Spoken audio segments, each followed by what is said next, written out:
عزیز و ارجمند، گزارش ما از ورزشگاه مرکزی شهر وحدت ادامه دارد و این مرحله سیوم رقابت ها می باشد که در وزن جمعی 100 کیلو میان ورزشگران شناخته کشورهای گوناگون چی از قطعه آسیا، افریقا و امریکا و اروپا جریان دارد و نماینده ازبکستان که گفتیم چمپیون جهان می باشد در وزنین و در عموما آسیا نیز یکی از جودوکاران مشهور به حساب می رود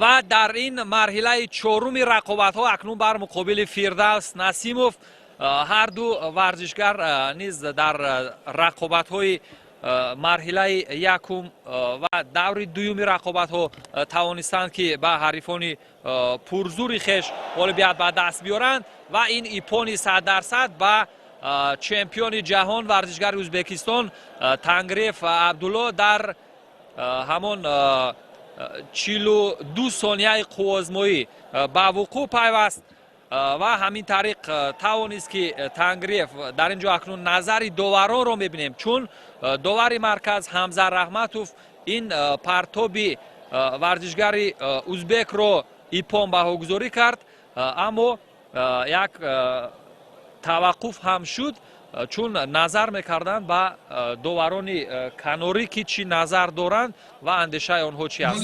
همین طریق به من خلاصه انیق و دقیق یگانه داوران این غالبیت به تنگریف عبدالله ورزشگر ازبکستان داده شد. در مرحله چهارم او غالبیت به دست آورد. اکنون اسدی زکریا داور درجه بین المللی از افغانستان این قوازمایی را حکمی خواهد کرد میان نماینده تاجیکستان که با لباسهای سفید می باشد نظر محمد نظروف و حریف او از وطن جودو از ژاپن کوروی و تاکانوبو. و ما در مرحله های قبلی هم تماشا کردیم که چگونه کوروی و نماینده ژاپن با یک اصول های معمولی ایپان حریفان دو حریف خود را از پیش رو برداشت و اینجا شیدوی اول بنابر سبب نادرست از گریبان حریف داشتن به ورزشگر تاجیک داده شد. البته در ثانیه های اول یک شیدوگیری ورزشگر تاجیک و همین طریق اکنون در تلاش یا جهدهای بعدی اکنون بچی خاتمه میپذیرفته باشد این قوازمایی. دست دویومی ورزشگران نیز به ورزشگر تاجیک الکه شیدوی دویم را به بار آورد. ببینید که الکه 1 دقیقه سپری نشده ورزشگر تاجیک 2 شیدو گرفت و 2 شیدو الکه این پیشصفی ورزشگر ژاپنی رو در اینجا عیان میکند. الکه سیومین شیدو رو گرفت. در 1 دقیقه به ورزشگر تاجیک 3 شیدو دادند. اما این عکس الهجوم یا عکس العمل که از جانب ورزشگر تاجیک بود، چون او به همان تاکتیکا یا همان روش اجرای اصول ورزشگر ژاپنی جواب میگرداند، اما موفق هم نشد، چون 3 شیدو الکه در 1 دقیقه شاید این از کم تجربگی و اشتراک نداشتنش در مسابقات بین المللی باشد و این اصول هلوکی بین پای و ببینید چگونه استوار داشته است ورزشگر تاجیک. اما از چی باشد که در اینجا داور مرکز زکریا اسدی این قوازمایی رو منع کرد و شاید طرز داشت یا همون لحظه که او حریف رو می داشت نادرست بود. همین طریق 4 شیدو به ورزشگر تاجیک داده شد و خانسوکی مکی الکه 4 شیدو خانسوکی مکی است و ورزشگر تاجیک بنابر سبب نادرست داشتنش الکه 4 شیدو رو هم گرفت و از ادامه قوازمایی محروم گردید. 1.5 دقیقه همگی عموما قوازمایی کرد و در مدت 1.5 دقیقه 4 دفعه آگاهی گرفت. همین طریق از ادامه مبارزه محروم گردید و ورزشگر ژاپن کوروی و تاکانوبو سیومین پیروزی خود را به قید گرفت. و اکنون این ورزشگرانی که نوکک به بالای گلیم خوانده شدند و به رقابت میپردازند، یکی ورزشگر تاجیکستان خیریدین исфандиёри хайриддин дақиқан ва ҳарифи ӯ аз қазоқистон аст даврен нуралинов. мо қаблан дар мавриди дастовард ва ё ҳамон натиҷаҳои нишондодаи онҳо дар мусобиқоти сатҳи байналмилалӣ ва нисбатан бо нуфузтар иттилоъ дода будем. акнун тамошо мекунем чӣ гуна ин варзишгарони гаронвазн дар ин марҳилаи рақобат ки марҳилаи чорум мебошад ба кадом як усулҳои зебои гӯштини ҷудо метавониста бошанд ки бар муқобили ҳамдигар мавриди иҷро қарор бидиҳанд ва ҳазорон тарафдор ё мухлиси гӯштини ҷудо ки воқеан ҳамон тавр ки ҳамсӯҳбатимон ҳам иброз доштанд мухлисони ашадии гӯштини миллӣ ё гӯштини ҷудо дар тоҷикистон бениҳоят бисёр аст ва ин усуле ки иҷро гардид аз ҷониби варзишгари қазоқ нуралинов як юко баҳогузорӣ гардид ва дар ин ҷо ин усуле ки мехоҳад варзишгари қазоқ иҷро кунад аллакай баъд аз 15 сония як юкои дигар ба бор хоҳад овард баъди 15 сония бошад вазари ва баъд аз 20 сония ипон баҳогузорӣ хоҳад гашт. ин усулро асиякоми мегӯянд дар ҷопон боз аз ҷониби рефери марказ закариё асадӣ қабул гардид ва варзишгари қазоқ аллакай чун вазнаш нисбатан вазнин аст зери фишор қарор додааст варзишгари тоҷикро аллакай 20 сония ҳамсипарӣ гардид ва усули ба тахтапӯш доштани ҳариф ки муддати 20 сония дар ин ҷо аз ҷониби варзишгари қазоқ мавриди иҷро қарор гирифт аллакай ипон баҳогузорӣ гардид ҳарчанд як юко ҳам дошт дар сонияҳои аввали рақобат ва бо як юко ва як ипон варзишгари қазоқистон аллакай пирӯзии навбатии худро ба қайд гирифт дар марҳилаи чоруми рақобатҳо ва ба даври баъдӣ роҳ ёфт.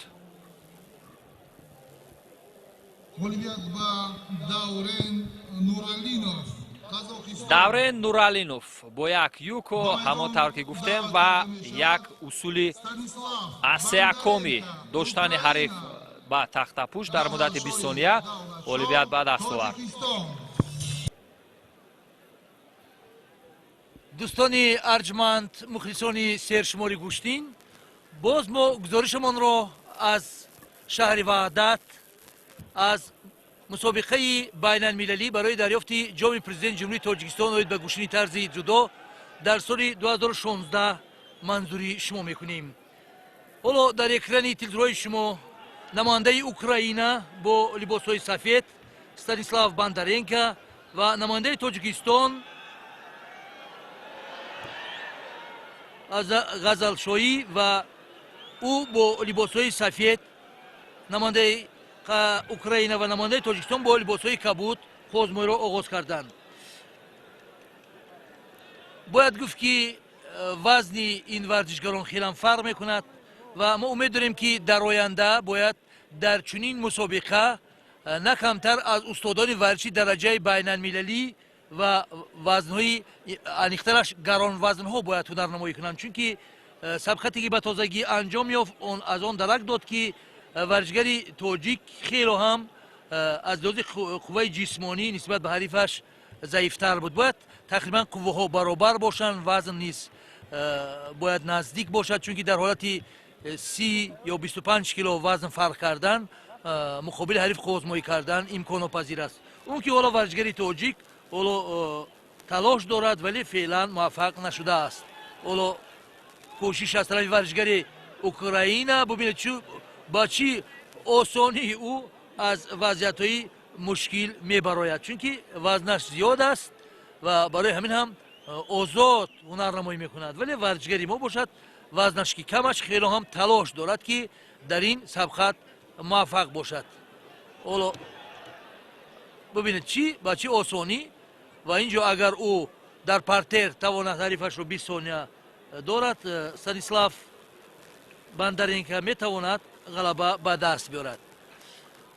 ва ин мусобиқа сол то сол теъдоди иштирокчиён зиёд мегардад ва имсол бисёр варзишгарони номдор иштирок доранд ва این اشتراک آنها با حسن مسابقه باز یک تازگی علاوه کرده است. یعنی اون اصول و اون فناهی که امروز آنها اجرا کردند به شبهه برای مربیان و ورزشگران ما خیلی هم مهم است. Stanislav Bandarenko, Ukraina. و در این دور نیز نماینده اوکراین غالبیت به دست می‌آورد. Mendoza Garcia, Cuba. Shamshod Abdullayev, Tojikistan. آزمایی‌ها ما مشاهده کرده نتوانستیم، چون که او معمولاً با قوای زیاد هنرنمایی میکند، استادگری میکند، از وضعیت‌های مشکل میبراید، ولی یگون اصولی زیبا او اجرا کرده نتوانست. ولی بسیار هم ملکه خوب دارد که از وضعیت‌های مشکل میبراید. شمشاد باشد او معمولاً در گوشتین‌های ملی هنرنمایی کرده است و چندی مراتبه غالبیت به دست آورده است. وزن شمشاد نسبت به حریفش البته بالای 25 کیلو فرق میکند، ولی اکنون اینجا ببینید، اینجا البته تکنیک و تاکتیک ورزشگران در این وضعیت هم وقت اون نفری که بهتر و خوبتر میتواند از امکانات ها استفاده کند میتواند البته غلبه کند. ولی بیاید اکنون با هم تماشا میکنیم. دقیقه اول سبقت سنجشی طرفین هر دو هم کوشش میکنند که طرفهای ضعیف و قوی یکدیگر را پیدا کنند. یکی اگر طرف چپ گیرد دیگری باید کوشش کنند طرف راست و در این حالت یکی از آنها میتواند یعنی اصول خود را اجرا کنند. اگر هر دو هم یک طرف کوشش کنند که هر دو هم مثلا طرف چپ یا راست، در این حالت گوشتین تا اندازه برای هر دو پهلوان هم مشکل میگذارد.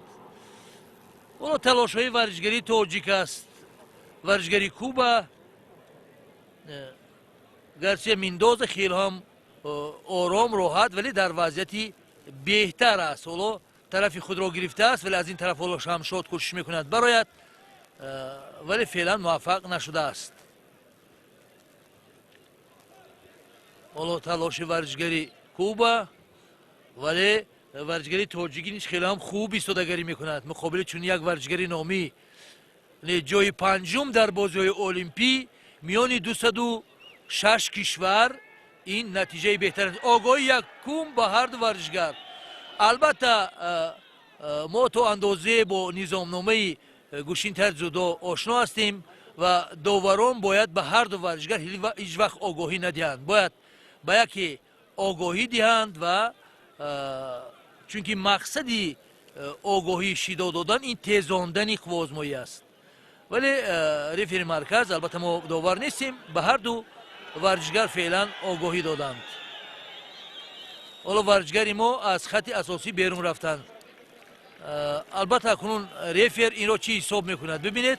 بله آگاهی دادند، بله. و این رفیق البته یک رفیقای نامداری آسیای مرکزی است، از جمهوری اسلامی افغانستان، ذکرای اسدی، و اون نفری است که بارها ورزشگران ما را در مسابقه‌های بین المللی جهانی آسیایی کمک کرده است و تا اون اندازه که البته اون نظام احسن اینجا یک پیشپای خوبی شمشاد بود، ولی شمشاد اینجا که حریفش خیلی هم گرانوزن است فعلا موفق نشد. و اگر یک آگاهی به ورزشگری برای ضعیف گوشتین گرفتنش اگر میدادن، چون که سری زانو بود، یعنی امکاناتی آگاهی دادن برای رفیق مرکز بود، ولی فعلا به او به ورزشگری خوب آگاهی ندادن. و باید اکنون شمشاد همون اصولی که با الیخترش در سبقت یکم پیشی پای رو استفاده کرد احسن. اینجا آگاهی به ورزشگری نامداری کوبا داده می شود. اکنون نتیجه خالها برابر شدند. هر دو ورزشگر هم دو آگاهی دارند و کدام ورزشگری اکنون یگون امکانیت رو یا خود فنون رو خوب استفاده کند امتیاز گیرد موفق می شود. ولی اینجا یک کمی شمشاد حالا می تواند به خطاگی را دهد و او باید خیلی آرام گوشتین گیرد، چون که مقابل چنین ورزشگری نامدار گوشتین گرفتن ساده نیست. ولی اینجا او تله داده حالا ورزشگر ما رو از میدان بیرون کرد ولی ببینیم چی خلاصه داور میشود. نه او این حالت در حالت گوشتین و از میدان برآمد شمشاد. برای همین هم رفر فعلا ذکرای اسدی با او آگاهی نداد ولی باید خیلی هم احتیاط کند از میدان بیرون نرود. در حالت از خط اساسی بیرون رفتن رفر مرکز میتواند به او آگاهی دهد. در حالت آگاهی ندادن حتمی البته هم ورزشگری حریف و هم اینجا ببینید باز آگاهی دیدید. من احساس میکردم که حالا شمشاد آگاهی میگیرد چون که بسیار یک طرفه وقتی که اون من این حالت رو گرفته است حالت چپ یا راست رو باید حتمی قوازمایی رو دوام دهد و یک اصولی یا فنون زیبا رو استفاده کند ولی شمشاد این یعنی همون طرف خود رو میگیرد ولی تا آخر این اصول رو یا خود فنونی خود رو اجرا نمی کند و برای همین هم با او آگاهی سیم داد. تا فرجام 33 ثانیه دیگر باقی مانده است. باید شمشاد احساس کند که حتمی یگو قوازمایی یعنی یا خود یگو اصول رو اجرا کند ولی اینجا گوشتینگیری کوبا گوشتین نمیگیرد ولی حالا او یک کمی اصولی خفه کردن رو خواست استفاده کنه ولی اصولی خفه کردن باید البته با پهلوانی کوبا آگاهی داده میشد چون که چند بار است که سری زانو گوشتین میگیرد و حرکت را تا آخر نمیرد. اینجا شمشاد برتری دارد ولی صد افسوس فقط از روی یک طرفه گوشتین گرفتن و آگاهی گرفته است و باز از میدان او یک کمی بیرون شد.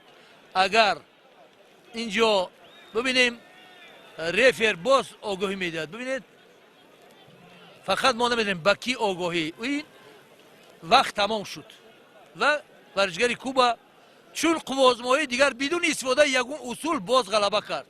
یعنی هرچند که از این چند قوازمایی که او میگذراند در یگون سبقت اصول رو زیبا اجرا نکرده است فقط گویا که کوشش میکند ولی مندوزا گارسیا کوبا اینجا البته داور نیست میتوانست خلاصه دیگر برآورد ولی صد افسوس ما داور نیستیم. ورزشگری کوبا غلبه به دست آورد. تاجیکستان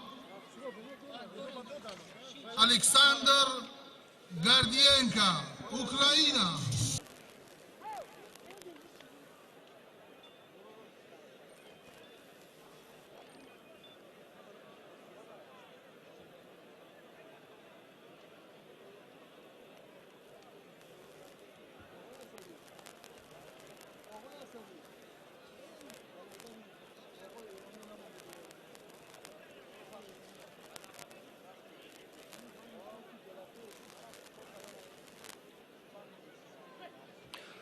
دوستان عزیز اکنون در مرحله چهارم رقابت ها قوازمایی میانی نماینده تاجیکستان نایموف برات که با لباس های سفید می باشد بر مقابل حریفش از اوکراین الکساندر گاردینکا صورت خواهد گرفت. این مرحله چهارم رقابت ها می باشد و قبلا این ورزشگران هر دو خوش می درخشیدند و این نایموف با وجود نسبتا قامتی پست و وزنی کمتر داشتنش با مقابل دیگر ورزشگران خوب هنرنمایی میکرد اما در اینجا بر این فشار حریف اوکراینی خود یک نوع تاب آورده نتوانست و از بس که این حریف اوکراینش خیلی وزنی گران دارد شاید 20 کیلو از او وزنین تر باشد.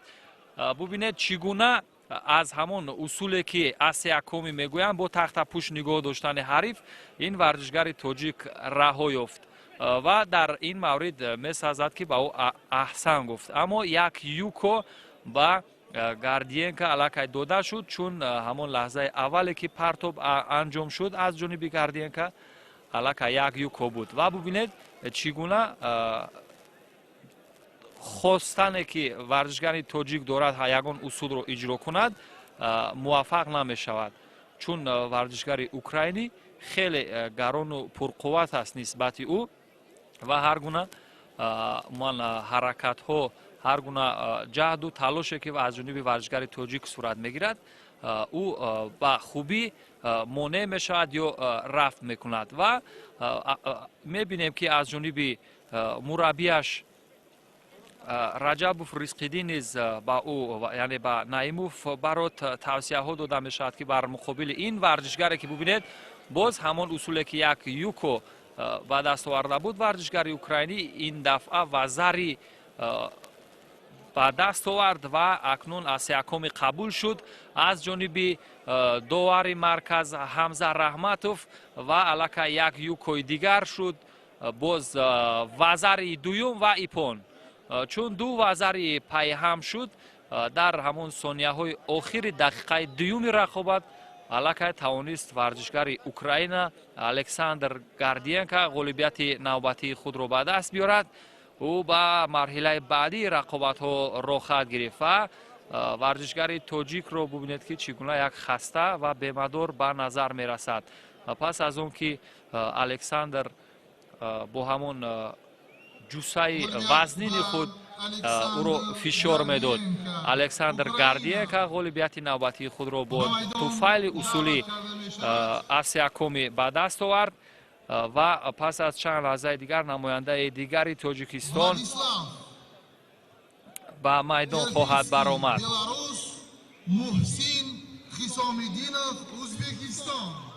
خیسامیدینوف که بر مقابل سایجلال سایدوف قوازمایی کرد اما متاسفانه سایجلال قوازمایی را به این حریف ازبکستانی اش باخت اما اکنون در اینجا محسن بر مقابل حریف جدی تر روبرو شده است ولادیسلاف که امروز خوش می درخشید در دو مرحله رقابت ها اما یک وزری اکنون در اینجا چون توصیف می شد الکه یک وزری از دست داد و ورزشگر ازبک الکه پیشگام شد با یک اجرای اصولی وزری و این همون ثانیه های اولی رقابت است و تا آخر نمیتوان گفت که این نتیجه به همین طرز یا به همین امتیاز خاتمه بپذیرد چون که این ورزشگران هر دو ورزشگر با تجربه هستند میتواند ورزشگر بلاروس نیز با همون اصولی که ورزشگر ازبکستان اجرا کرد و وزری گرفت میتواند یگان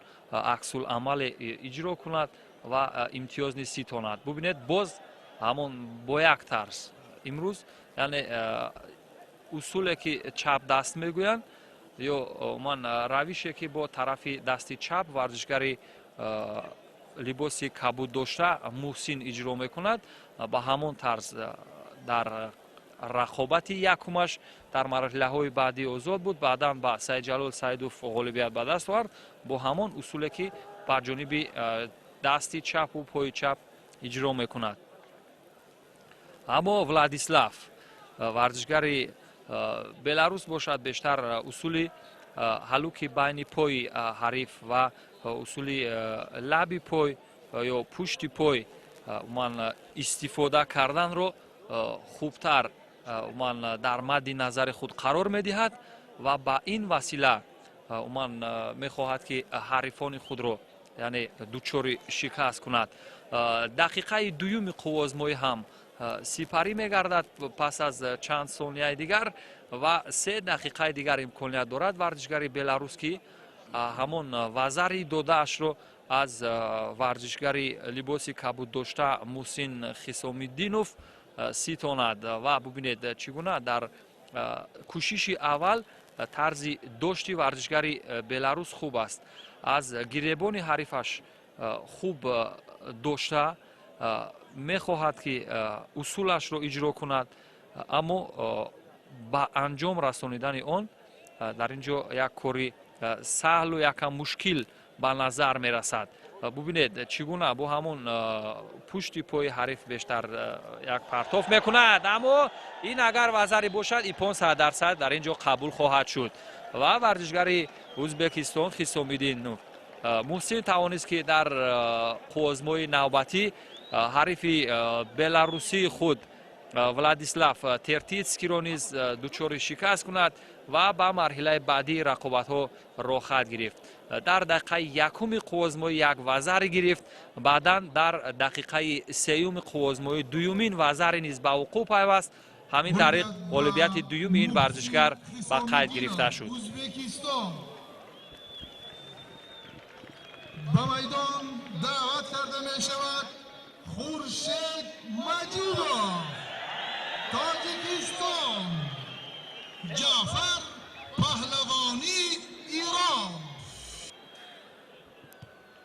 دوستانی ارجمند، مخلصانی سرشماری گوشتین، ما گزارشمان را از شهر وحدت از مسابقه بین المللی برای دریافتی جام پرزیدنت جمهوری تاجیکستان در سال 2016 دوری چهارمی مسابقه منظوری شما میکنیم.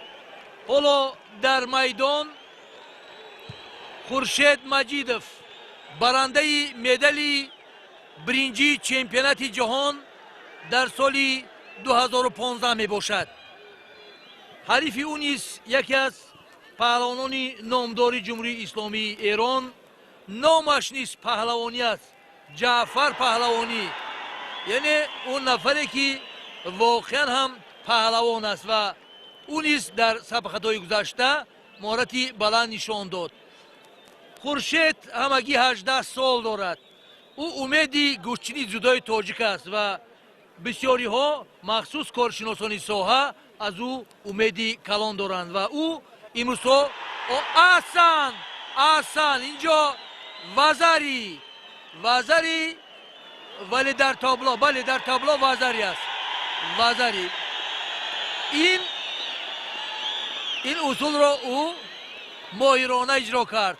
او خیلی هم قوی ناترس در میدان گوشتین میگیرد.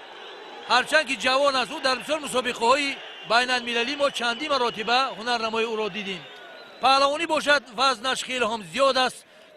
چمپیون چندین کرته جمهوری اسلامی ایران، غالب بسیار مسابقه های بین المللی، عضوی دسته منتخب ایران می باشد. در مسابقه های اینچون که بازی 17 برگزار گردیدند، او مهارتی بلند نشان داده به قطار 5 نفر بهترین پهلوان مسابقه داخل شده بود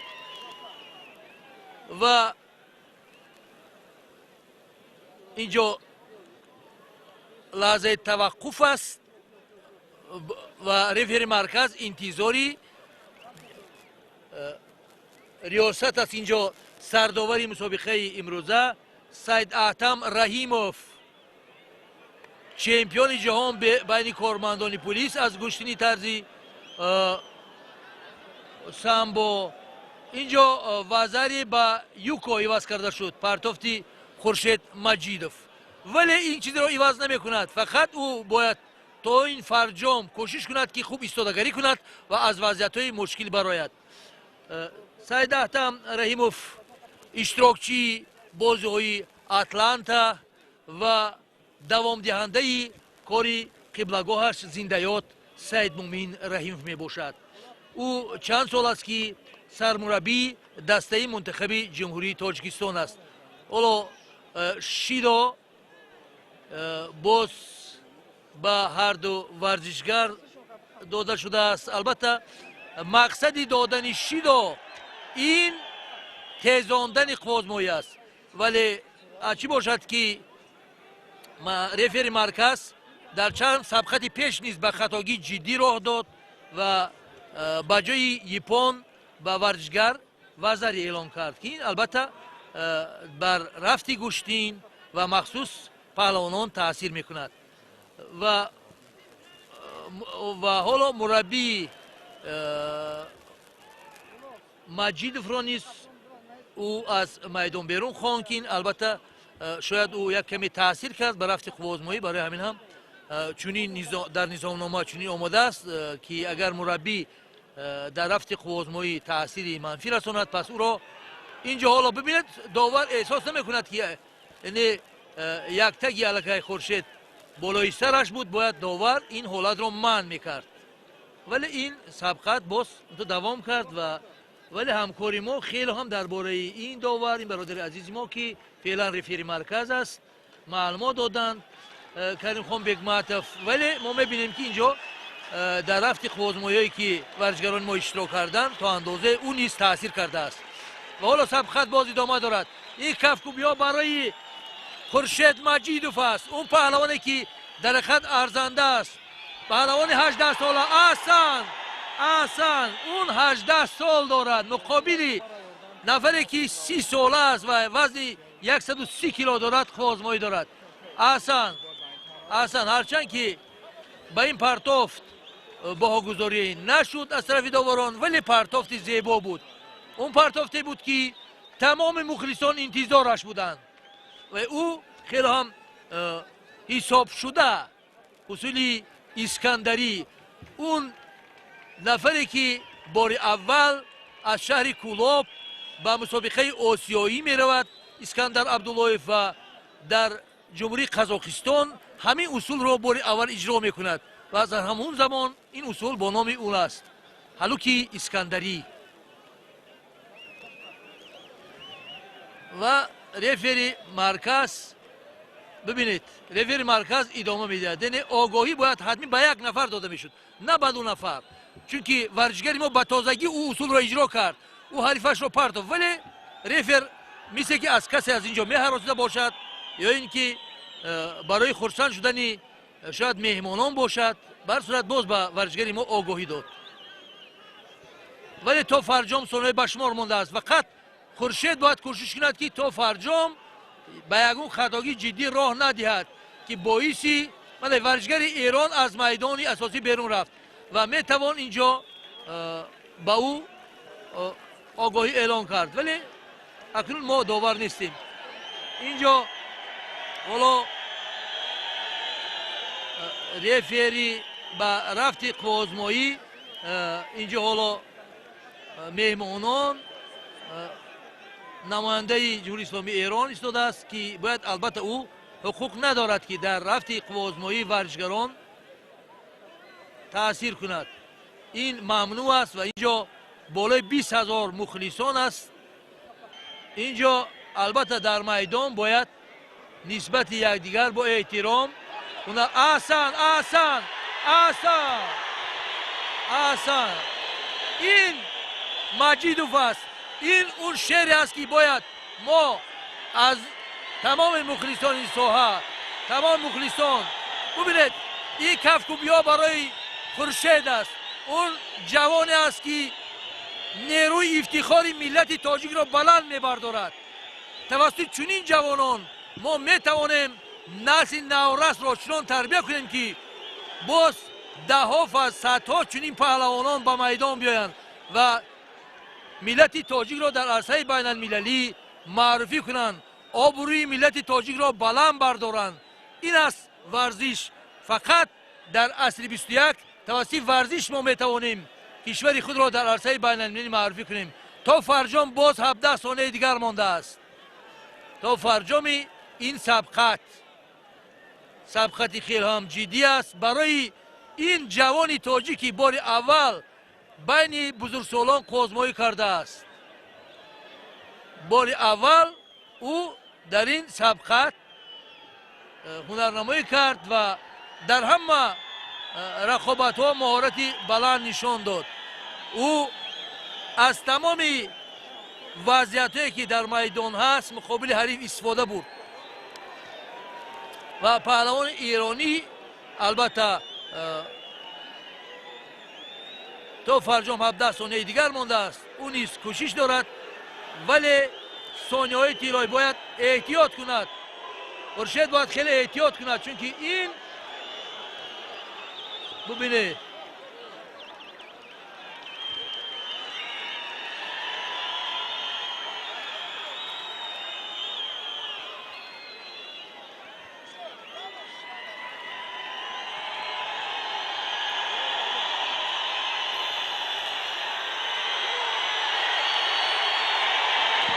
ایرانی واقعا جوانمرد است و گوشتینگیر اصیل است. باید دستی برادری تاجیک را بلند بردارد چون که در حقیقت این جوان 18 ساله نسبت به او برتری داشت، هم در خط هجوم هم در خط دفاع هم از لحاظ تکنیکی و تکتیکی او تمام امکانات را استفاده کرد. احسن من این است غلبه ملت تاجیک، این است غلبه فرزند تاجیک امروز بر حریف نامدار غالب بسیار مسابقه‌های آسیایی و جهانی پیروزی به دست آورد و ما خورشید مجیدوف جوان را با این غلبه تبریک میکنیم. اکنون ما میتوانیم امید بندیم به فردای جودوی تاجیکی، چنین ما فرزندان داریم و آنها میتوانند آینده پرچم کشور عزیزمان را مثل دلشاد نظرف در مسابقه‌های سطح جهانی بین دست آورد و او را میتوان یکی از مدعیان جام پرزیدنت جمهوری تاجیکستان در سال 2016 هم دانست. اکنون این دو ورزشگر که نوکک بر رقابت میپردازند، یکی ورزشگر ازبکستان که با لباس‌های سفید میباشد عبدالله تنگریف بر مقابل ورزشگر ژاپن تاکانوبو کوروی و هر دو ورزشگر در مرحله های قبلی رقابت ها یک سبکی به خود خاص نشان دادند. بار دیگر اثبات کردند که مثلا در جودو که همانطور هم صحبت من ابراز داشتم بیشتر از 10 میلیون نفر به جودو مشغول است که یکی از مکتب های بزرگ جودو محض در ژاپن است. و ببینید امروز چمپیون جهان در وزن مطلق این نماینده ازبکستان و اینچنین اشتراکچی بازی های المپی و جایزه دار بازی های آسیایی تنگریف در اینجا رقابت دارد و این قوازمایی را سهراب بازاروف داور درجه بین المللی حکمی کرده ایستاده است. 1 دقیقه این قوازمایی سپری گردید و هنوز اینجا نتیجه یا فعالیت چشمرسی از جانب این ورزشگران به نظر نمی رسد و بیشتر همون عمل کرده که از این ورزشگران نشان داده می شد در قسمت های اول و دوم رقابت ها بس و جالب بود، چون آنها در همون دقیقه ها یا ثانیه های اول قوزمایی بر مقابل حریفان خود بر مقابل ورزشگران شناخته و پرزور غالبیت به دست می آوردند. اما چون علاقه 3 قوزمایی پشت سر کردند، 3 دست آنها گوشتین گرفتند و دیگر ورزشگران شاید یک نوع خستگی آنها نیز در اینجا ظاهر شده باشد و علاقه از جانب سهراب بازاروف به هر دی ورزشگر شیدوی اول بنابر سبب کمفعالی داده می شود. و باید یک چیز دیگر رو اطلاع داد که اگر ورزشگر در صورت همون لحظه اولی که با حریف یعنی می‌آمیزد با او قوازمایی میکند، در همون لحظه اول اگر اصول را اجرا نکند پس در مدت 5 ثانیه از جانب رفری در مرکز شیدو داده خواهد شد و در اینجا برها مشاهده میکنیم که همون طرز قپیش، همون طرز داشتن گریبان های همدیگر یک زل بعد من توقف کشانیده میشد، یک زل من کشاله میابد. اما ببینید که در اینجا از جانب داوری مرکز تنها یک شیدوی گرفتند ورزشگران و اگر با این طریق ادامه کند شاید شیدوهای دوم نیز به ورزشگران لایق دانسته شود. حدود 2.5 دقیقه دیگر این ورزشگران امکان دارند که تلاش کنند و به مرحله بعدی راه یابند. ما امروز واقعا دیدیم که چگونه این ورزشگران در مقابل حریفان پرزور خیش خوب هنرنمایی میکردند، یک نوع سبقت جذاب و دیدنی نیز نشان میدادند. اما جذابتر آن که آنها با همان اصولهای معمولی حلوکی بین پای اصول سر کتف یا بالای کتف برداشته به زمین هوا دادن حریف اگر مورد اجرا قرار داده باشند، امروز هزاران طرفداری گوشتین طرز جودو در اینجا یک نوع حلاوت بردند و باز اینجا همان اصول سر کتف رو ورزشگر ازبکستان تنگریف عبدالله یعنی خواست مورد اجرا قرار بدهد که بدون نتیجه به انجام رسید. اکنون در نوبت بعدی 1.5 دقیقه دیگر تا انجام این سبقت یا قوازمایی باقی مانده است. یک زل ببینید شاید قوه ها برابر باشند. ورزشگر ازبکستانی از سن و سالش نسبتا بزرگ است نظر به ورزشگری ژاپن و همونطور که قبلا اطلاع داده بودیم ورزشگری ژاپن یکی از ورزشگران باشد که بله нисбатан фаъолияти касбиашро ё гӯштингирии худро яъне нав шурӯъ кардааст ва дар кишвари худ дар ин навъи варзиш унвони чемпиониро дар вазни мутлақ ба даст овардааст. аммо дар ҷомҳои ҷаҳон ки аз пурнуфузтарини мусобиқоти ҷудо мебошанд, дар гран при ё гран шлемҳои умуман марҳилаҳои мухталифи ҷоми ҷаҳонии ҷудо ё дар чемпионати ҷаҳон оид ба ҷудо ё дар бозиҳои олимпӣ ҳанӯз аз иштироки ӯ иттилое нест. аммо дар мавриди умуман касбият ё иштироки варзишгари узбек дар дигар мусобиқоти пурнуфуз яъне иттилоъ додем ки дастовардаш хуб аст. ва дӯстони азиз, шояд ин 10 сонияи дигар то анҷом боқӣ мондааст ва ин қувозмоӣ ягона қувозмоие шавад ки вақти он ба голден скор ё ҳамон дақиқаи тиллоӣ кашола ёбад. ҳамин тариқ 3 сония 2 1 сония ва вақт ҳам ба анҷом расид ва ин варзишгаронро бубинед ки худ дар ҳамон сонияҳои аввал низ ягон ҳаракат нишон надоданд. голден скор ягона умуман қувозмоие ҳаст ки дар инҷо дар ана ҳамин рақобат дар пеши чашми мою шумо рух дод. дар ин айни рақобат варзишгаре ки нахустин шуда як юко ҳадяқал агар ба даст биёрад, пас пирӯзӣ ба ӯ лоиқ дониста хоҳад шуд. дар инҷо як амалкарди бисёр хуб аз ҷониби ҳарду варзишгар буд, чун варзишгари ҷопон дар мавриди иҷрои усул буд ва аксуламал низ аз ҷониби Тангриев Абдулло саривақтӣ буд, аммо бидуни натиҷа буд. акнун дар талоши навбатӣ боз ин Тангриевро бибинед, имконияти хуб дошт, аммо якам шояд суръаташ сустӣ кард. акнун варзишгари ҷопон дар инҷо ин юкоро ба даст овард ва туфайли ҳамин як юко акнун ғолиб дониста шуд. бубинед чӣ гуна ин варзишгари пуртаҷрибаи Узбекистон Тангриев Абдулло, чемпиони ҷаҳон, иштирокчии бозиҳои олимпӣ, дорандаи ҷоиза дар чемпионатҳои осиё ва бозиҳои осиёӣ Тангриевро аз пеши рӯ бардошт. ин варзишгари ҷавони ҷопонӣ Куроӣ ва Таканобу дар ягона қувозмое ки ба голден скор кашола ёфт ва ғолибият ба Куроно ва Таканобу дода шуд ва варзишгари узбек аз идомаи рақобатҳо маҳрум гардид. Nuralинов Qozog'iston, Stanislav Bondarenko Ukraina. анта ва давомдиҳандаи кори қиблагоҳаш зиндаёт Саид Мумин Раҳимов мебошад.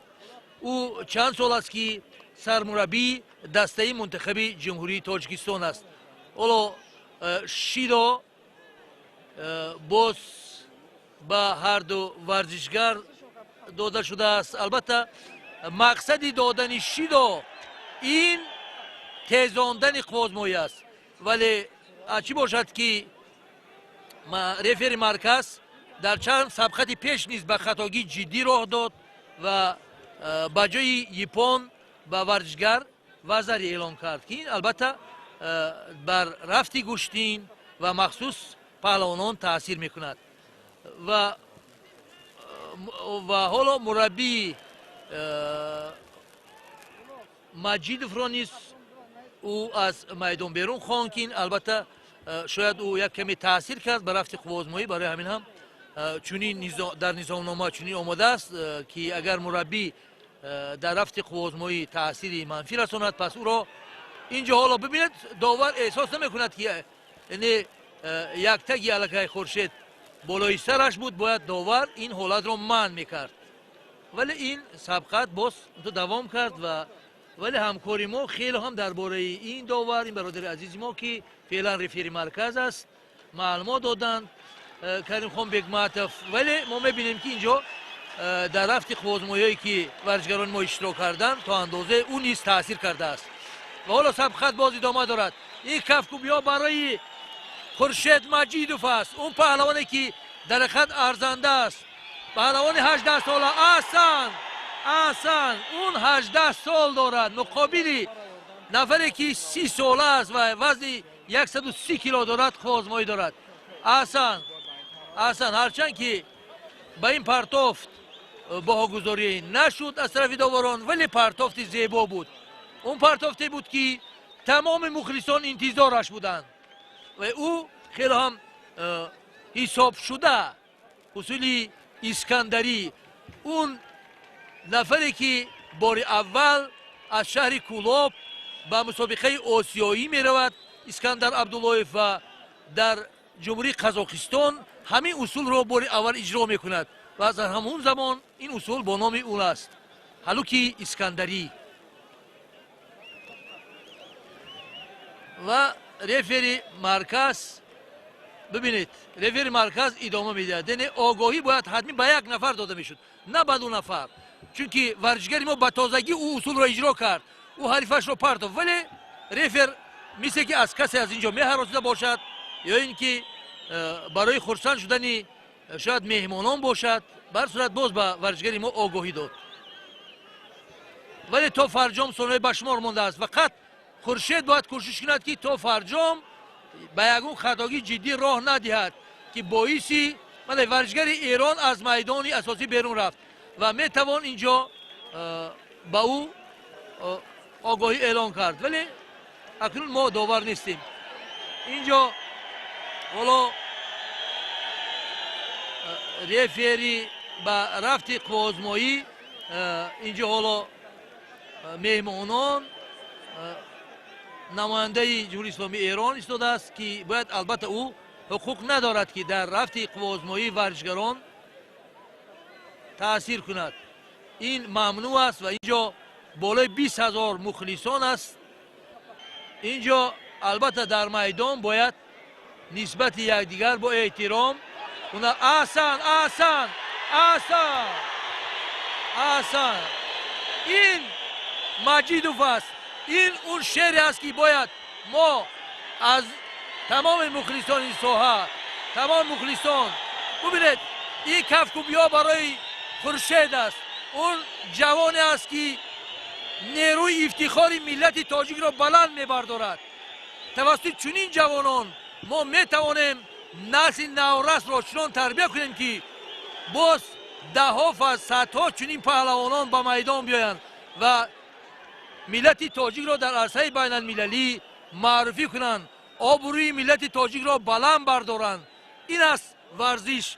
فقط در عصر 21 توسط ورزش ما میتوانیم کشور خود را در عرصه بین المللی معرفی کنیم. تا فرجام باز 17 ثانیه دیگر مانده است تا فرجام این سبقت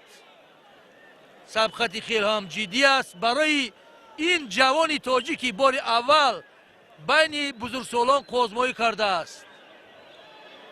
بار اول او در این سبقت هنرنمایی کرد و در همه رقابت ها مهارتی بلند نشان داد. او از تمام وضعیت هایی که در میدان هست مقابل حریف استفاده بود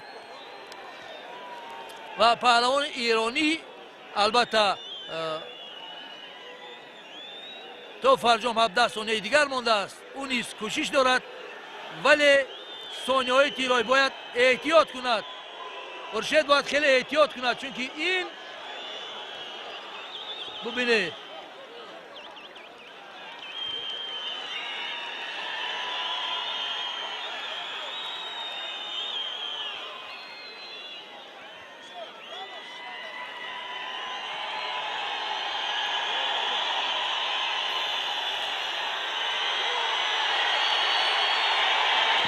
ایرانی واقعا جوانمرد است و گوشتینگیر اصیل است.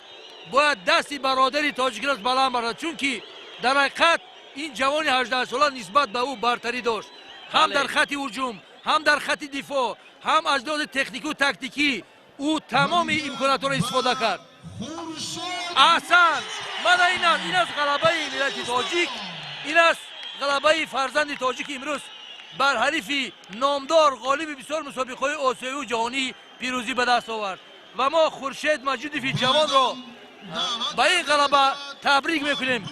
اکنون ما میتوانیم امید بندیم به فردای جودای تاجیکی چنین ما فرزندان داریم و آنها میتوانند آینده پرچم کشور عزیزمان را مثل دلشاد نظرов در مناطق آگاهی دادن برای رفیر مرکز بود ولی فعلا به او به ورزشگری خوب آگاهی ندادند و باید اکنون شمشاد همون اصولی که با الیخترش در سبقت یکم پیشی پای رو استفاده کرد اصلا اینجا آگاهی به ورزشگری نامدار کوبا داده می شود. اکنون نتیجه خال ها برابر شدند. هر دو ورزشگر هم دو آگاهی دارند و کدام ورزشگری اکنون یگون امکانیت رو یا خود فنون رو خوب استفاده کند امتیاز گیرد موفق می شود ولی اینجا یک کمی شمشاد حالا می تواند به خطاگی را دهد و او باید خیلی آرام گوشتین گیرد چون مقابل چنین ورزشگری نامدار گوشتین گرفتن ساده نیست ولی اینجا او تله داده حالا ورزشگر ما رو از میدان بیرون کرد ولی ببینیم چی خلاصه داور می شود. نه او این حالت در حالت گوشتین و از میدان برآمد شمشاد برای همین هم رفیر فعلا ذکرای اسدی به او آگاهی نداد ولی باید خیلی هم احتیاط کند از میدان بیرون نرود. در حالت از خط اساسی بیرون رفتن رفیر مرکز میتواند به او آگاهی دهد. در حالت آگاهی ندادن حتمی البته هم ورزشگری حریف و هم اینجا ببینید باز آگاهی دیدید. من احساس میکردم که حالا شمشاد آگاهی میگیرد چون که بسیار یک طرفه وقتی که اون من این حالت را گرفته است حالت چپ یا راست رو باید حتمی قوازمایی را دوام دهد و یک اصولی یا فنون زیبا را استفاده کند ولی شمشاد این یعنی همون طرف خود را میگیرد ولی تا آخر این اصول را یا خود فنونی خود را اجرا نمی کند و برای همین هم با او آگاهی سیم داد. تا فرجام 33 ثانیه دیگر باقی مانده است.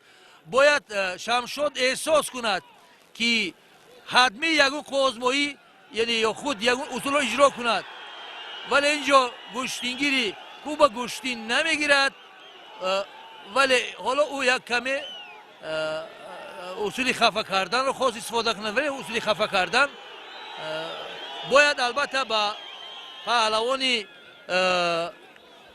کوبا آگاهی داده میشد چون که چند بار است که سری زانو گوشتین میگیرد و حرکت را تا آخر نمیرد. اینجا شمشاد برتری دارد ولی صد افسوس فقط از روی یک طرفه گوشتین گرفتن و آگاهی گرفته است و باز از میدان او یک کمی بیرون شد.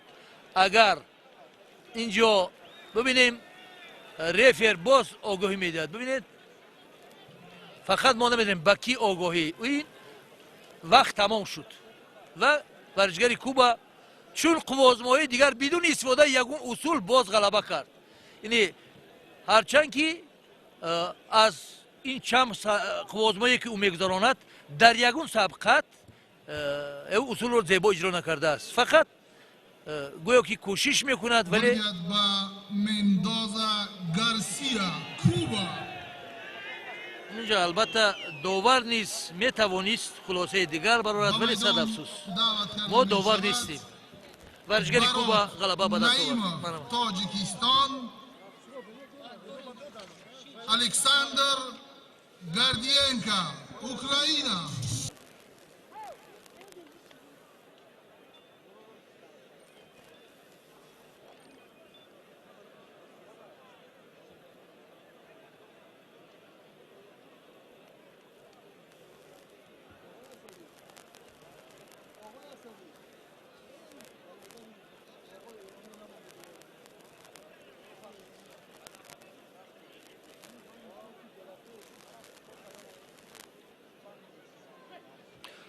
دوستان عزیز اکنون در مرحله چهارم رقابت ها قوازمایی میانی نماینده تاجیکستان نایموف برات که با لباس های سفید می باشد بر مقابل حریفش از اوکراین الکساندر گاردینکا صورت خواهد گرفت. این مرحله چهارم رقابت ها می باشد و قبلا این ورزشگران هر دو خوش می درخشیدند و این نایموف با وجود نسبتا قامتی پست و وزنی کمتر داشتنش با مقابل دیگر ورزشگران خوب هنرنمایی میکرد اما در اینجا бар ин фишори ҳарифи украинии худ як нав тоб оварда натавонист ва азбас ки ин ҳарифи украинаш хеле вазни гарон дорад, шояд 20 кило аз ӯ вазнинтар бошад, бубинед чӣ гуна аз ҳамон усуле ки Асиякоми мегӯянд бо тахтапӯш нигоҳ доштани ҳариф ин варзишгари тоҷик раҳо ёфт ва дар ин маврид месазад ки ба ӯ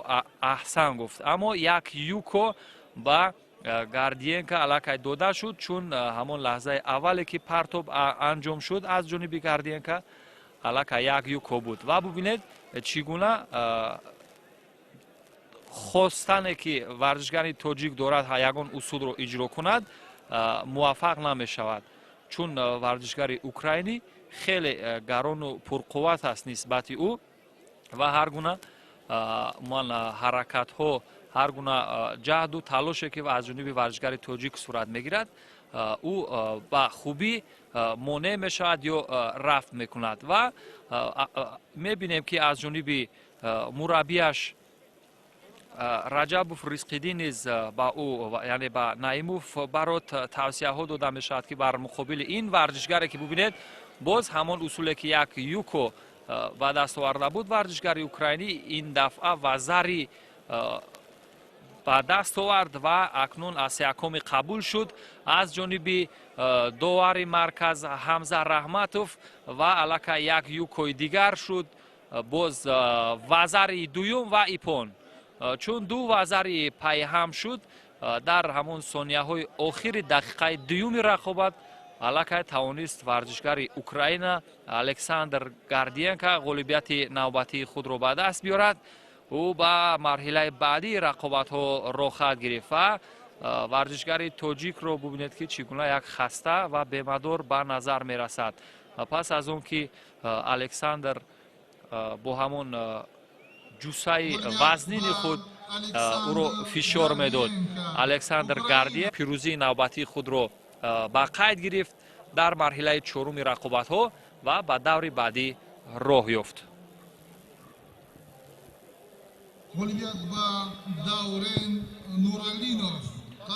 Даврен Нуралинов бо як юко ҳамон тавр ки гуфтем ва як усули Асиякоми доштани ҳариф ба тахтапӯш дар муддати 20 сония ғолибият ба даст овард.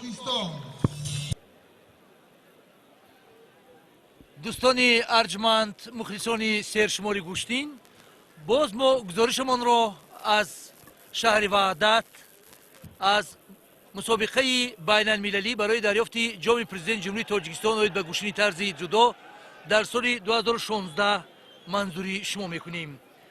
ҳоло дар экрани телевизорҳои шумо намояндаи Украина бо либосҳои сафед Станислав Бандаренко ва намояндаи Тоҷикистон ғазалшоӣ ва ӯ бо либосҳои сафед, намояндаи Украина ва намояндаи Тоҷикистон бо либосҳои кабуд хозмойро оғоз карданд. бояд гуфт ки вазни ин варзишгарон хелан фарқ мекунад ва мо умед дорем ки дар оянда бояд дар чунин мусобиқа на камтар аз устодони варзиши дараҷаи байналмилалӣ ва вазнҳои аниқтараш гаронвазнҳо бояд ҳунарнамоӣ кунанд, чунки сабқате ки ба тозагӣ анҷом ёфт аз он дарак дод ки варзишгари тоҷик хело ҳам аз лиҳози қувваи ҷисмонӣ нисбат ба ҳарифаш заифтар буд. бояд тақрибан қувваҳо баробар бошанд, вазн низ бояд наздик бошад, чунки дар ҳолати 30 ё 25 кило вазн фарқ кардан муқобили ҳариф хозмоӣ кардан имконопазир аст. он ки ҳоло варзишгари тоҷик ҳоло талош дорад вале феълан муваффақ нашудааст. ҳоло кӯшиш аз тарафи варзишгари Украина бубинед ба чӣ осонӣ ӯ аз вазъиятҳои мушкил мебарояд, чунки вазнаш зиёд аст ва барои ҳамин ҳам озод ҳунарнамоӣ мекунад. вале варзишгари мо бошад вазнаш ки камаш хело ҳам талош дорад ки дар ин сабқат муваффақ бошад. ҳоло бубинед ба чӣ осонӣ ва ин ҷо агар ӯ дар партер тавонад ҳарифашро 20 сония дорад, Станислав Бандаренко метавонад ғалаба ба даст биёрад. ва ин мусобиқа сол то сол تعدادی اشتراکچیان زیاد میگردد و امسال بسیار ورزشکارانی نامدار اشتراک دارند و این اشتراک آنها با حسن مسابقه باز یک تازگی علاوه کرده است. یعنی اون اصول و اون فناهایی که امروز آنها اجرا کردند بشبه برای مربیان ورزشکاران ما خیلی هم مهم است. استانیسلاف باندارنکو اوکراینا و در این دور نیز نماینده اوکراینا غالبیت به دست می‌آورد. مندوزا گارسیا کوبا شمشاد عبداللهیف تاجیکستان آزمایش ها ما مشاهده کرده نتوانستیم چون او معمولا با قوای زیاد هنرنمایی میکند، استادگری میکند، از وضعیت‌های مشکل میبراید ولی یگون اصولی زیبا او اجرا کرده نتوانست ولی بسیار هم ملکه خوب دارد که از وضعیت‌های مشکل میبراید. شمشاد باشد او معمولا در گوشتین‌های ملی هنرنمایی کرده است و چندی مراتبه غالبیت به دست آورده است. وزن شمشاد نسبت به حریفش البته بالای 25 کیلو فرق میکند ولی اکنون اینجا ببینید اینجا البته تکنیکی و تاکتیکی ورزشگران در این وضعیت هم وقت اون نفری که بهتر و خوبتر میتواند از امکانات ها استفاده کند میتواند البته غلبه کند ولی بیاید اکنون با هم تماشا میکنیم. دقیقه اول سبقت سنجشی طرفین هر دو هم کوشش میکنند که طرفهای ضعیف و قوی یکدیگر را پیدا کنند.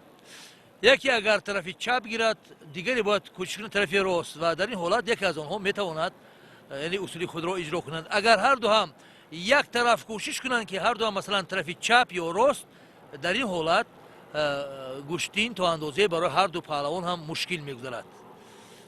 اون تلاش های ورزشگری تاجیک است، ورزشگری کوبا گرچه مندوز خیلی هم آرام راحت ولی در وضعیتی بهتر است. حالا طرف خود را گرفته است ولی از این طرف حالا شمشاد کوشش میکند برایت ولی فعلا موفق نشده است. حالا تلاش ورزشگری کوبا ولی ورزشگری تاجیکی نیست خیلی هم خوب ایستادگری میکند مقابل چون یک ورزشگری نامی جای پنجم در بازی‌های المپی میان 206 کشور این نتیجه بهتر است. آگاهی یکم با هر دو ورزشگر. البته ما تو اندازه با نظامنامه گوشین‌تر جدا آشنا هستیم و داوران باید به هر دو ورزشگر هیچ وقت آگاهی ندهند، باید به یکی آگاهی دهند و چونکه مقصدی آگاهی شیدا دادن این تیزاندن قوازمایی است ولی رفری مرکز البته ما داور نیستیم به هر دو ورزشگر فعلا آگاهی دادند. حالا ورزشگری ما از خط اساسی بیرون رفتند. البته اکنون رفر این را چی حساب میکند ببینید.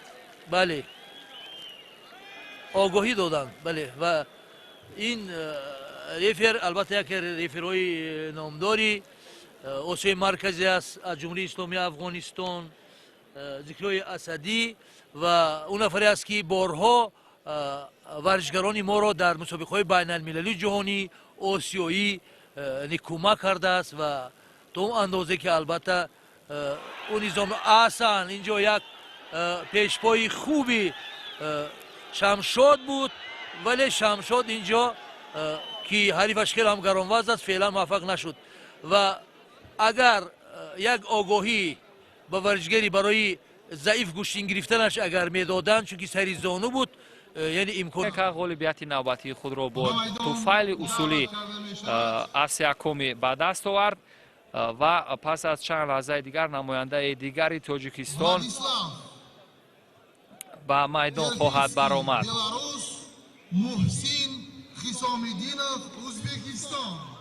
خیسامیدینوف که بر مقابل سعید جلال سعیدوف قوازمایی کرد اما متاسفانه سعید جلال قوازمایی را به این حریف ازبکستانی اش باخت.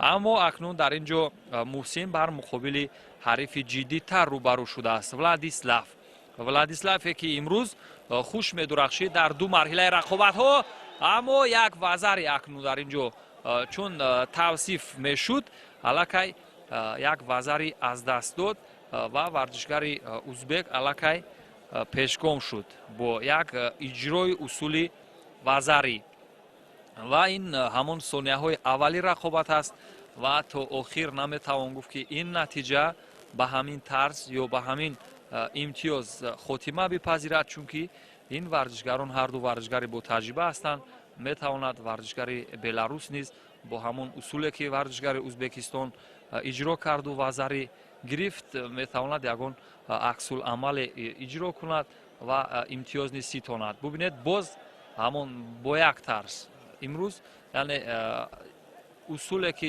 чап даст мегӯянд ё ман равише ки бо тарафи дасти чап варзишгари либоси кабуд дошта муҳсин иҷро мекунад ба ҳамон тарз дар рақобати якумаш дар марҳилаҳои баъдӣ озод буд баъдан ба саидҷалол саидов ғолибият ба даст овард бо ҳамон усуле ки ба ҷониби дасти чапу пои чап иҷро мекунад аммо владислав варзишгари беларус бошад бештар усули ҳалуки байни пои ҳариф ва усули лаби пой ё пушти пой ман истифода карданро хубтар ман дар мадди назари худ қарор медиҳад ва ба ин васила ман мехоҳад ки ҳарифони худро яъне дучори шикаст кунад дақиқаи дуюми қуввозмоӣ ҳам сипарӣ мегардад пас аз чанд сонияи дигар ва 3 дақиқаи дигар имконият дорад варзишгари беларус ки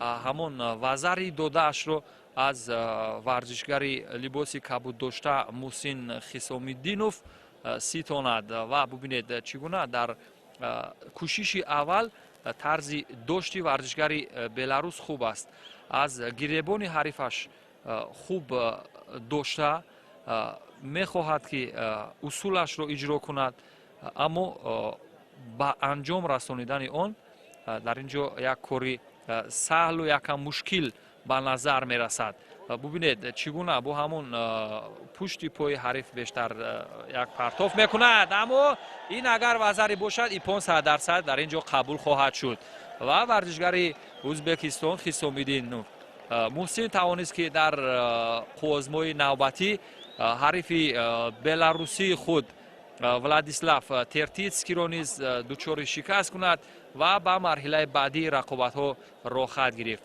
дар дақиқаи якуми қуввозмоӣ як вазаре гирифт баъдан дар дақиқаи сеюми қуввозмоӣ дуюмин вазаре низ ба вуқӯъ пайваст ҳамин тариқ ғолибияти дуюми ин варзишгар ба қайд гирифта шуд ба майдон даъват карда мешавад خورشید مجیدوف تاجیکستان جعفر پهلوانی ایران دوستانی ارجمند مخلصانی سرشماری گوشتین ما گزارشمان را از شهر وحدت از مسابقه بین المللی برای دریافت جام پرزیدنت جمهوری تاجیکستان در سال 2016 دوری چهارمی مسابقه منظوری شما میکنیم حالا در میدان خورشید مجیدوف برنده مدال برنجی چمپیونات جهان در سال 2015 می باشد حریف او نیز یکی از پهلوانان نامدار جمهوری اسلامی ایران نامش نیز پهلوانی است جعفر پهلوانی یعنی اون نفری که واقعا هم پهلوان است و اون نیز در سابقه‌های گذشته مهارتی بلند نشان داد خورشید همگی 18 سال دارد او امیدی گوشچینی جدای تاجیک است و بسیاری ها مخصوص کارشناسان ساحه از او امیدی کلان دارند و او امروز احسن اینجا وزری ولی در تابلو وزری است وزری این اصول را او ماهرانه اجرا کرد او خیلی هم قوی ناترس در میدان گوشتین میگیرد ҳарчанд ки ҷавон аст ӯ дар бисёр мусобиқаҳои байналмилалӣ мо чандин маротиба ҳунарнамои ӯро дидем. паҳлавонӣ бошад вазнаш хеле ҳам зиёд аст. чемпиони чандин каратаи ҷумҳурии исломии Эрон, ғолиби бисёр мусобиқаҳои байналмилалӣ, узви дастаи мунтахаби Эрон мебошад. дар мусобиқаҳои инчон ки бозиҳои 17 баргузор гардиданд, ӯ моҳорати баланд нишон дода ба қатори 5 нафар беҳтарин паҳлавони мусобиқа дохил шуда буд. ва инҷо лаҳзаи таваққуф аст ва рефери марказ интизори риёсат аст. инҷо сардовари мусобиқаи имрӯза Сайдаҳтам Раҳимов, чемпиони ҷаҳон байни кормандони пулис аз гӯштини тарзи самбо. инҷо вазари ба юко иваз карда шуд, партофти Хуршед Маҷидов. вале ин чизеро иваз намекунад. фақат ӯ бояд то ин фарҷом кӯшиш кунад ки хуб истодагарӣ кунад ва аз вазъиятҳои мушкил барояд. Сайдаҳтам Раҳимов, иштирокчии бозиҳои азизу арҷманд, гузориши мо аз варзишгоҳи марказии шаҳри Ваҳдат идома дорад ва ин марҳилаи сеюми рақобатҳо мебошад ки дар вазни ҷамъи 100 кило миёни варзишгарони шинохтаи кишварҳои гуногун чи аз қитъаи Осиё, Африқо ва Амрикову Аврупо ҷараён дорад ва намояндаи Узбекистон ки гуфтем чемпиони ҷаҳон мебошад дар вазни вазнин ва дар умуман Осиё низ яке аз ҷудокорони машҳур ба ҳисоб меравад.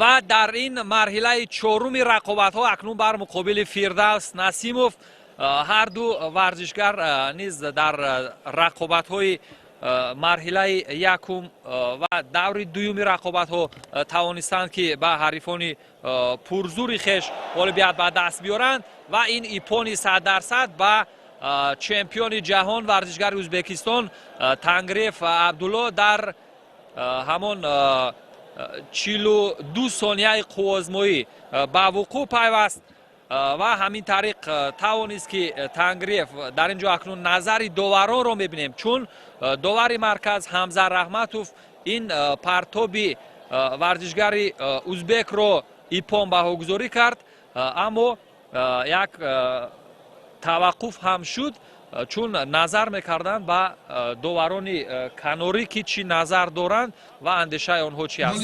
ҳамин тариқ ба умуман хулосаи аниқу дақиқи ягонаи доварон ин ғолибият ба Тангриев Абдулло варзишгари Ӯзбекистон дода шуд. дар марҳилаи чорум ӯ ғолибият ба даст овард.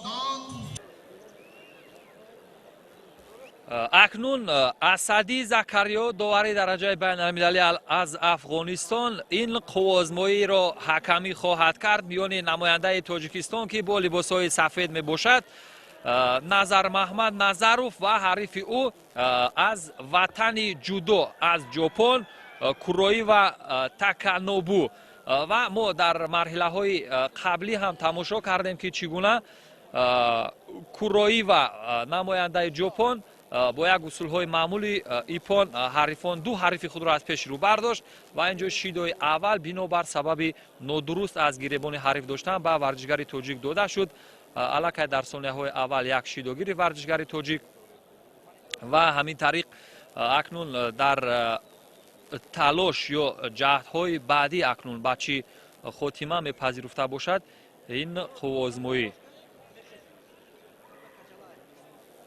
дасти дуюми варзишгарон низ ба варзишгари тоҷик аллакай шидои дуюмро ба бор овард. бубинед ки аллакай 1 дақиқа сипарӣ ношуда варзишгари тоҷик 2 шидо гирифт ва 2 шидо аллакай ин пешсафии варзишгари ҷопониро дар ин ҷо аён мекунад. аллакай сеюмин шидоро гирифт. дар 1 дақиқа ба варзишгари тоҷик 3 шидо доданд. аммо ин аксулҳуҷум ё аксуламал ки аз ҷониби варзишгари тоҷик буд, чун ӯ ба ҳамон тактика ё ҳамон равиши иҷрои усули варзишгари ҷопонӣ ҷавоб мегардонд, аммо муваффақ ҳам нашуд, чун 3 шидо аллакай дар 1 дақиқа. Шояд ин аз кам таҷрибагӣ ва иштирок надоштанаш дар мусобиқоти байналмилалӣ бошад ва ин усули ҳалуки байни пой ва бубинед чӣ гуна устувор доштааст варзишгари тоҷик. аммо аз чӣ бошад ки дар ин ҷо довари марказ Закариё Асадӣ ин қувозмоиро манъ кард. Шояд тарзи дошт ё ҳамон лаҳзае ки ӯ ҳарифро медошт нодуруст буд. ҳамин тариқ 4 шидо ба варзишгари тоҷик дода шуд ва Хансуки Маке аллакай чорумин шидо Хансуки Маке аст ва варзишгари тоҷик бинобар сабаби нодуруст доштанаш аллакай чорумин шидоро ҳам гирифт ва аз идомаи қувозмоӣ маҳрум гардид. 1.5 дақиқа ҳамагӣ уман қувозмоӣ кард ва дар муддати 1.5 дақиқа 4 дафъа огоҳӣ гирифт. ҳамин тариқ аз идомаи мубориза маҳрум гардид ва варзишгари ҷопон Куроива Таконобу сеюмин пирӯзии худро ба қайд гирифт. ва акнун ин варзишгароне ки навакак ба болои гилем хонда шуданду ба рақобат мепардозанд, яке варзишгари Тоҷикистон Хайриддин Исфандиёри Хайриддин дақиқан ва ҳарифи ӯ аз Қазоқистон аст Даврен Нуралинов. мо қаблан дар мавриди дастовард ва ё ҳамон натиҷаҳои нишондодаи онҳо дар мусобиқоти сатҳи байналмилалӣ ва нисбатан бонуфузтар иттилоъ дода будем.